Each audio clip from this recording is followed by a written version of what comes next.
করতে করতে করতে গিয়ে 2015-তে যখন নিউ এডুকেশন পলিসি এসছে তখন গিয়ে যখন অফারটি মেরেছে, আর নিউ এডুকেশন পলিসির কারণে আজকে তারা রাস্তায় বসে গেছে, সুপ্রিম কোর্টে হেরে গেছে। মাননীয় সুপ্রিম কোর্ট সেগুলিকে খারিজ করে দিয়েছে। কার জন্য করেছে? তাদের রাজনৈতিক ফায়দার জন্য, ইউজ করার জন্য হয়েছে।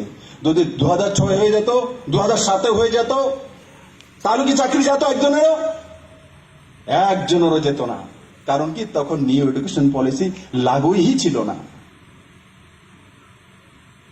বন্ধুরা, নিশ্চিত এই সরকার তার আর্থিক স্থিতি বজায় রেখে যে যে কাজগুলি করা যেতে পারে করবে।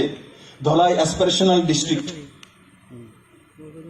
তাকে ডেভেলপমেন্ট করা আমাদের মানবিক কর্তব্য। ধলাইতে কে আন্দোলন করেছে? কতটা রাস্তায় বসেছে? কে কে বসেছে? যদি রাস্তায় না বসে, না আন্দোলন করে, যদি ধলাইতে মেডিকেল কলেজ চলে আসে, একবারও কি চিন্তা করেছি আমরা যে কিসের পরিবর্তন হয়েছে, কোথায় পরিবর্তন হয়েছে, কিভাবে হয়েছে, আর তার রূপরেখা কি? বলুন তো আমাকে।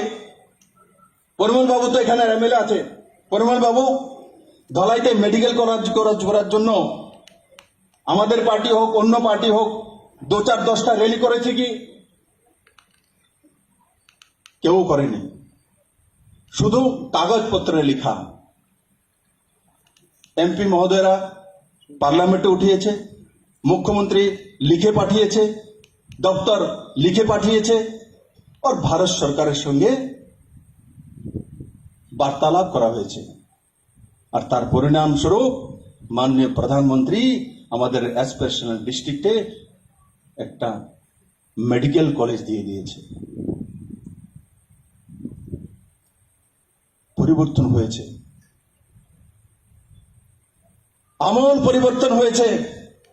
মানুষের স্বভাব পরিবর্তন হয়েছে, চাল চরিত্র চেহারার পরিবর্তন হয়েছে।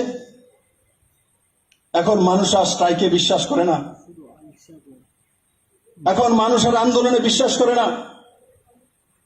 এখন মানুষ রাস্তায় তখন নামে যখন নরেন্দ্র ভাই মোদী দেশ জুড়ে মানুষের রায় পায়, আনন্দের কারণে রাস্তাতে নামি। আজকে আমি আগরতলা থেকে আসার সময় দেখছি যে ঢাকঢোল নিয়ে মিছিল করছে। কিসের জন্য?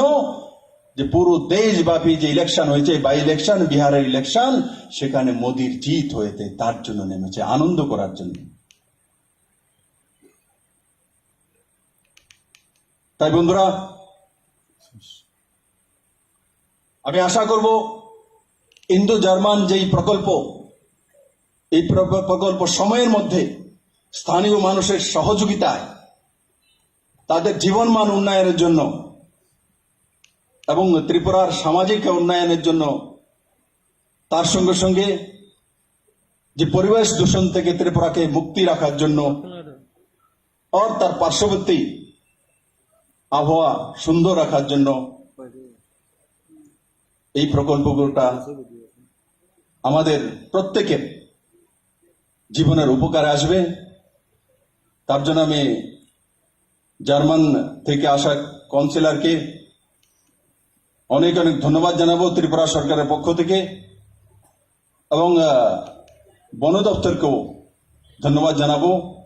একদিকে জায়গা প্রকল্প 1000 কোটি টাকা খরচা করে, আর অন্যদিকে ইন্দো জার্মান এই প্রকল্প, এই দুইটি প্রকল্পই আমি আশা করি যে আমাদের ত্রিপুরা রাজ্যের মানুষের উন্নয়নের কাজে লাগবে, এবং এই প্রকল্পগুলো কাজে লাগিয়ে আমরা জীবনমান উন্নয়ন করতে পারবো। আর আমার বিষয় সমাপ্ত করার আগে আমি সমস্ত ধলাইবাসীকে আগামী দেওয়ালি এবং কালী পূজার অনেক অনেক শুভেচ্ছা জানাই। এই পূজা অর্চনা আমরা করব, এগুলো আমাদের রীতিনীতি, কিন্তু সোশ্যাল ডিস্টেন্সিং মেনটেন করব। বাজি পটাকা তাদের যে নিয়ম নীতি আছে, ত্রিপুরা সরকার যে নিয়ম নীতি লাগু করেছে